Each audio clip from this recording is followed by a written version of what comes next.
अस्सलाम वालेकुम बच्चों, एक नए लेक्चर के साथ आपके सामने हाजिर हो गया हूँ। और आज के लेक्चर सुनने से पहले आपने एक काम कर लेना है। वो काम क्या है? देखें, आपको यहाँ देखें ऊपर एक आई का निशान बना हुआ नज़र आ रहा है। इस आई के निशान पर क्लिक करें और एक लेक्चर आपको मिलेगा। वो लेक्चर आपने ज़रूर सुनना है अगर आपने आज के लेक्चर को अच्छी तरह समझना है। पहला पॉइंट।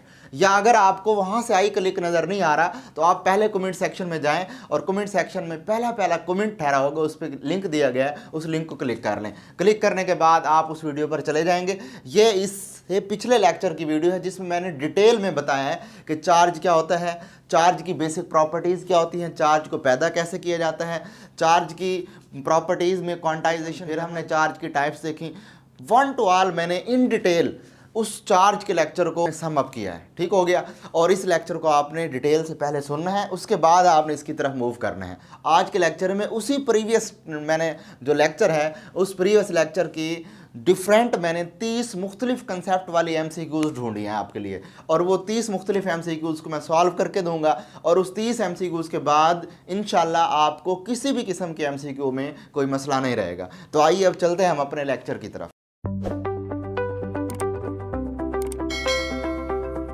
पहली MCQ हमारे पास है कि the study of effect associated with electric charge at rest is known as. तो सिंपल सी एक डेफिनेशन है इलेक्ट्रोस्टैटिक की। तो इसमें अल्फा ऑप्शन है हमारे पास इलेक्ट्रोस्टैटिक, बीटा ऑप्शन है इलेक्ट्रोमैग्नेटिज्म, चार्ली ऑप्शन है मैग्नेटोस्टैटिक और डेल्टा ऑप्शन है नन ऑफ दीज। तो सिंपल इलेक्ट्रोस्टैटिक की चूंकि डेफिनेशन है तो ऑप्शन जो 1 है 1 MCQ, इसका जो ऑप्शन होगा वो अल्फा ऑप्शन होगा ए। ठीक है, इलेक्ट्रोस्टैटिक। उसके बाद सेकंड 1 MCQ की बात कर रहे हैं। सेकंड 1 MCQ है कि the existence of any object is primarily because of, यानी कि किसी भी ऑब्जेक्ट के जो वजूद है बुनियादी तौर पर वो किस वजह से होता है। अल्फा ऑप्शन है इलेक्ट्रिक फोर्स, बीटा ऑप्शन है मैग्नेटिक फोर्स, चार्ली ऑप्शन है gravitational force and delta option is nuclear force. तो इसका जो करेक्ट ऑप्शन है हमारे पास वो अल्फा ऑप्शन है। लेकिन अल्फा ऑप्शन किस तरह से करेक्ट है वो देखें।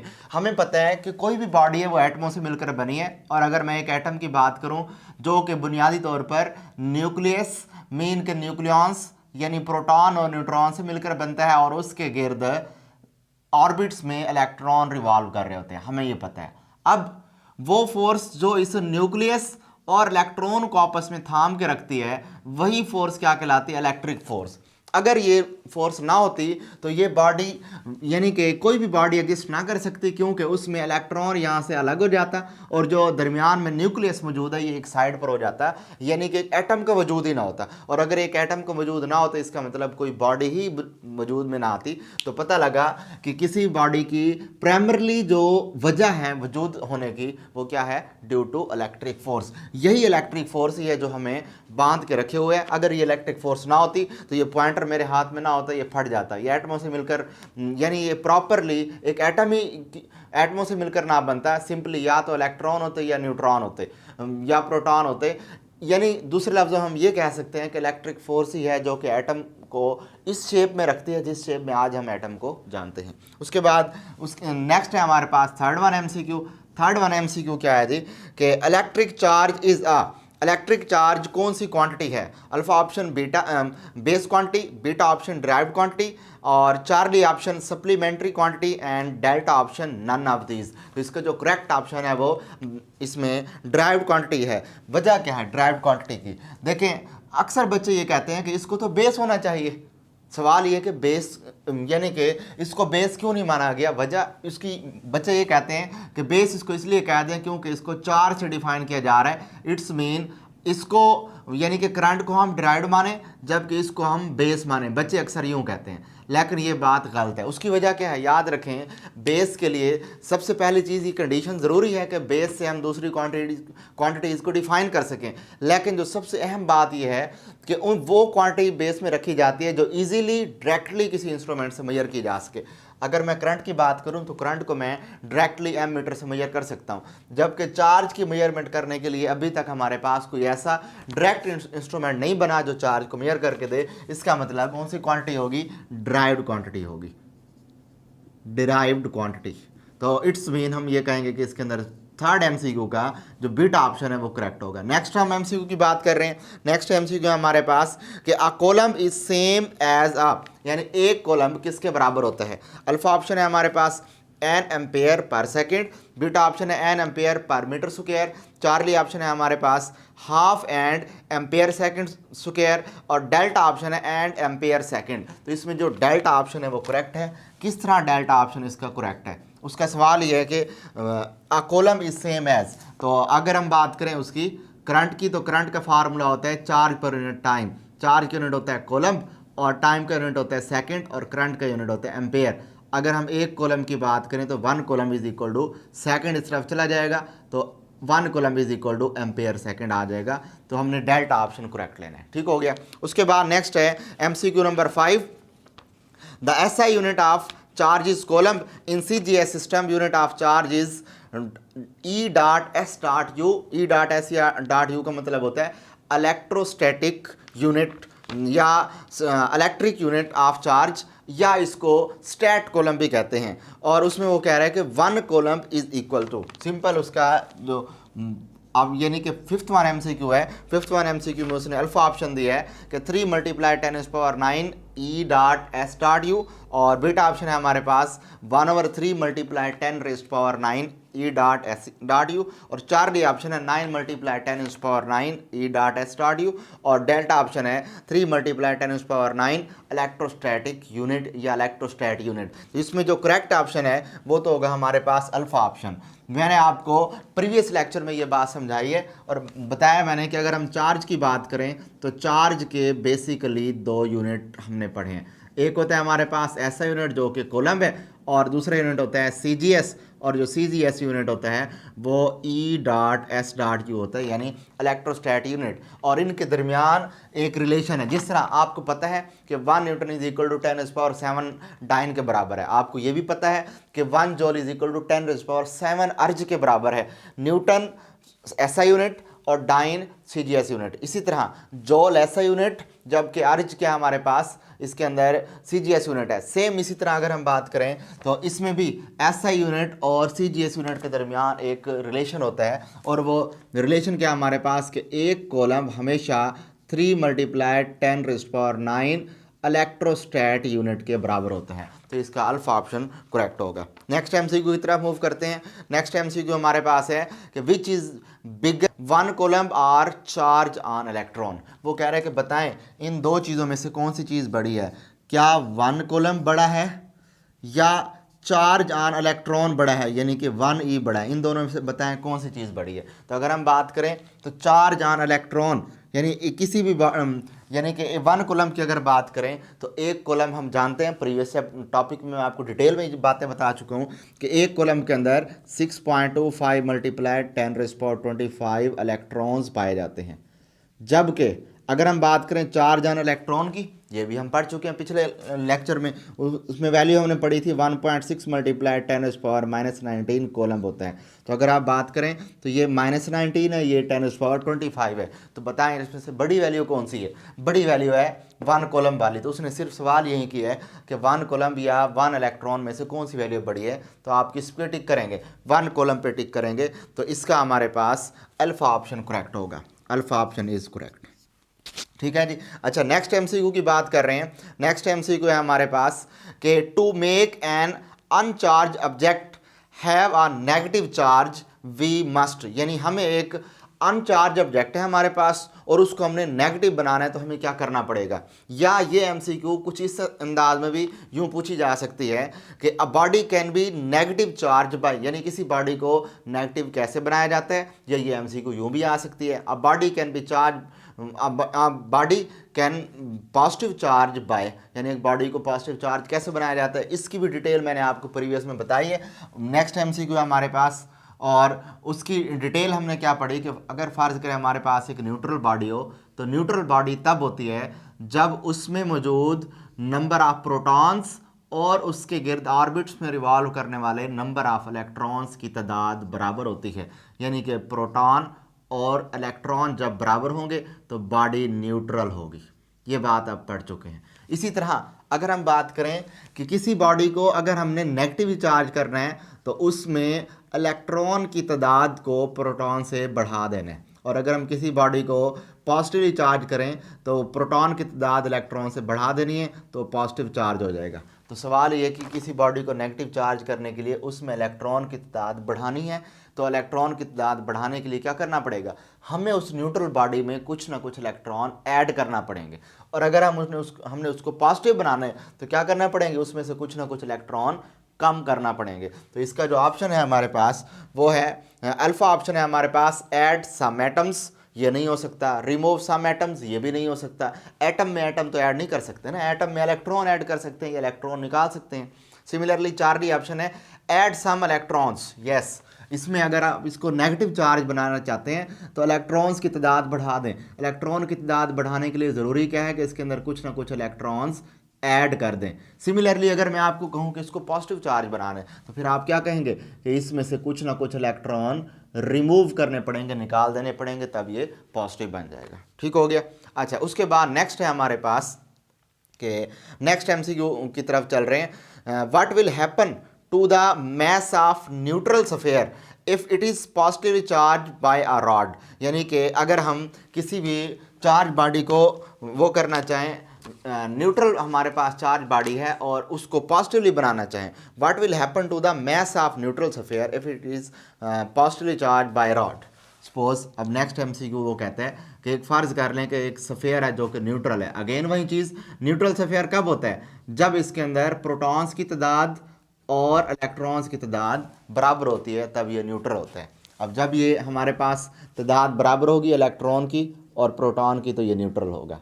इसका सवाल ये है कि अगर हम इसको पॉजिटिव बना दें, पॉजिटिव बनाने का मतलब क्या होगा, पॉजिटिव बनाने का मतलब यह है कि इलेक्ट्रॉन की तादाद प्रोटॉन से कम कर दें, मतलब प्रोटॉन की तादाद इंक्रीज़ कर दें। प्रोटॉन की तादाद इंक्रीज़ इस वक्त हो सकती है जब मैं इसमें से कुछ ना कुछ इलेक्ट्रॉन्स बाहर निकाल लूँगा। बात क्लियर। अब जब मैं इसमें से इलेक्ट्रॉन बाहर निकालूंगा, अगर मैंने एक इलेक्ट्रॉन निकाला है तो इसका मतलब इस एटम का 9.1 मल्टीप्लाई 10⁻31 kg मैस डिक्रीज हो जाएगा। अगर मैंने 2 इलेक्ट्रॉन निकाल लिए इसका मतलब इसको 2 से मल्टीप्लाई कर दें, इतना मैस डिक्रीज हो गया। यानी मैं कह सकता हूं कि जितने इलेक्ट्रॉन निकलते जाएंगे, हर इलेक्ट्रॉन के निकलने पर इस एटम का इतना मैस डिक्रीज होता जाएगा। स्ट्रिक्टली स्पीकिंग मैं कह सकता हूं। तो बात क्लियर हो गई यहाँ से कि इसका मैस क्या होगा, डिक्रीज होगा। तो इसके अंदर अल्फा ऑप्शन जो है हमारे पास वो है कि इसका mass will increase, beta option है मैस रिमेन सेम, और चार्ली ऑप्शन है हमारे पास डिक्रीजेस, एंड डेल्टा ऑप्शन है कैन नॉट बी प्रिडिक्टेड। तो हमें पता लग गया कि चार्ली ऑप्शन है कि इसका मैस डिक्रीज होगा, तो C option Charlie option correct है। उसके बाद नेक्स्ट है एमसीक्यू नंबर 9। एमसीक्यू नंबर 9 की बात कर रहे हैं कि one metallic sphere A is given positive charge whereas another identical metallic sphere B of exactly same mass as of A is given a equal amount of negative charge। तो then फिर क्या होगा, सवाल उसका ये है कि दो हमारे पास मेटेलिक स्फीयर है A और B और दोनों आइडेंटिकल हैं। मैंने यहाँ सपोज 2 मेटेलिक स्फीयर बना लिए, एक मेटेलिक स्फीयर A और दूसरा मेटेलिक स्फीयर मैंने B बना लिया, 2 मेटल स्फीयर बन गए। अच्छा, अब नेक्स्ट उसमें उसने कहा कि जो मेटल स्फीयर है, तो मेटल स्फीयर को हमने पॉजिटिव चार्ज बनाना है, यानी इस पर पॉजिटिव चार्ज ही बनाना है और इसको नेगेटिवली चार्ज बनाना है, ये उसकी स्टेटमेंट है। तो कहते हैं हमें, तो उसके बनाने के बाद नेट रिजल्ट क्या होगा, मैंने अभी आपको ऊपर बता दिया कि जब हम किसी बॉडी पर नेगेटिव चार्ज लेकर आते हैं तो क्या करना पड़ता है, उसके अंदर हमें कुछ ना कुछ इलेक्ट्रॉन ऐड करना पड़ते हैं। और अगर मैं इसको पॉजिटिव चार्ज बनाना चाहूँ, क्या करूँगा, मैं इसमें से कुछ ना कुछ इलेक्ट्रॉन बाहर निकाल लूँगा, रिमूव कर लूँगा। अब जब मैं किसी उसमें से इलेक्ट्रॉन निकालूंगा तो इसका मैस डिक्रीज हो जाना है, और जब मैं किसी बॉडी के अंदर इलेक्ट्रॉन ऐड करूँगा तो उसका मैस इंक्रीज हो जाना है। तो पता लगा कि मैस ऑफ ए बढ़ जाएगा और मैस ऑफ बी, यानी मैस ऑफ ए डिक्रीज हो जाएगा, मैस ऑफ बी इंक्रीज हो जाएगा। तो अब मैं कह सकता हूँ कि M A is less than M B, mass of B sphere is greater than mass of A sphere. तो इसमें अल्फा ऑप्शन है हमारे पास, mass of A and mass of B still equal, ये वाला ऑप्शन नहीं आ सकता अल्फा। बीटा ऑप्शन है हमारे पास, मैस ऑफ ए इंक्रीजेज, ये भी नहीं आ सकता। उसके बाद mass of B decreases, mass of B तो इंक्रीज हो रहा है, इसका मतलब ये भी नहीं आ सकता। Mass of B increases, yes B का मैस इंक्रीज हो चुका है ए की निस्बत, इसका मतलब ये हमारा करेक्ट है ऑप्शन है, तो delta option is correct option. ठीक है, तो इसका जो करेक्ट ऑप्शन होगा वो डेल्टा होगा। उसके बाद नेक्स्ट एमसीक्यू है हमारे पास कि sure test for the presence of charge on any object, किसी भी ऑब्जेक्ट पर जो चार्ज की का जो श्योर टेस्ट है किसी बॉडी पर चार्ज होने का, वो क्या हो सकता है। तो इसके हमारे पास जो ऑप्शंस हैं करेक्ट ऑप्शन है अल्फा ऑप्शन फ्रिक्शन है पहले, बीटा ऑप्शन है इंडक्शन, चार्ली ऑप्शन है अट्रैक्शन और डेल्टा ऑप्शन है रिपल्जन। यानी कि इसका जो डेल्टा ऑप्शन है वो करेक्ट है। लेकिन डेल्टा ऑप्शन रिपल्शन कैसे करेक्ट है, इसके लिए मैं सिंपल आपको एक्सपेरिमेंट करके दिखाता हूँ। सपोज हमारे पास एक न्यूट्रल बॉडी है, इस न्यूट्रल बॉडी की बात कर रहा हूँ, और न्यूट्रल बॉडी में शुरू में पॉजिटिव और नेगेटिव चार्जेस की तादाद बराबर है, इक्वली पॉजिटिव नेगेटिव चार्जेस हैं। अब अगर मैं क्या करता हूँ, मैं इसके गिर्द कोई भी पॉजिटिवली चार्ज बॉडी लेकर आता हूँ, तो पॉजिटिव चार्ज बॉडी जो इसके करीब लेकर आऊंगा तो क्या होगा, इसके अंदर रीडिस्ट्रीब्यूशन आ जाएगी चार्जेस की। रीडिस्ट्रीब्यूशन से क्या होगा, रीडिस्ट्रीब्यूशन से ये होगा कि नेगेटिव वाले इधर चले जाएंगे और पॉजिटिव वाले इस साइड पर आ जाएंगे। अब आपको ये फील होगा कि इनके दरमियान अट्रैक्शन आ गई है, ये आपको फील होने लग जाएगा। सिमिलरली अब मैं पॉजिटिवली चार्ज बॉडी नहीं लेकर आता, मैं इसी न्यूट्रल बॉडी के करीब कोई नेगेटिवली चार्ज बॉडी लेकर आता हूँ। सपोज ये नेगेटिव चार्ज बॉडी है। अब नेगेटिव चार्ज बॉडी के केस में क्या हो जाएगा, वो शुरू में न्यूट्रल बॉडी थी, जो ही मैं नेगेटिव चार्ज बॉडी लेकर आया तो इस केस में अब नेगेटिव वाले पॉजिटिव वाले इस साइड पर आ जाएंगे और नेगेटिव वाले यहाँ चले जाएंगे। अभी भी स्टिल मुझे क्या फील हो रही है, अट्रैक्शन फील हो रही है। अब आपको क्या नज़र आ रहा है, नज़र ये आ रहा है कि ये इसको अट्रैक्ट कर रहा है ना, इसका मतलब ये नेगेटिव है। तो हमारे माइंड में ये बात आती है कि ये बॉडी न्यूट्रल नहीं होगी, बल्कि इसके ऊपर पॉजिटिव चार्ज था जिसकी वजह से इसने उसको अट्रैक्ट कर लिया, हालांकि ये इनिशियली तौर पर क्या है, न्यूट्रल है। तो हमने पता लग गया कि अट्रैक्शन से हमें इनिशियली इसकी कंडीशन का पता नहीं लगता कि आया कि ये पॉजिटिव चार्ज बॉडी थी या न्यूट्रल थी, क्योंकि पॉजिटिव के केस में भी अट्रैक्शन हो रही है, न्यूट्रल के केस में भी अट्रैक्शन।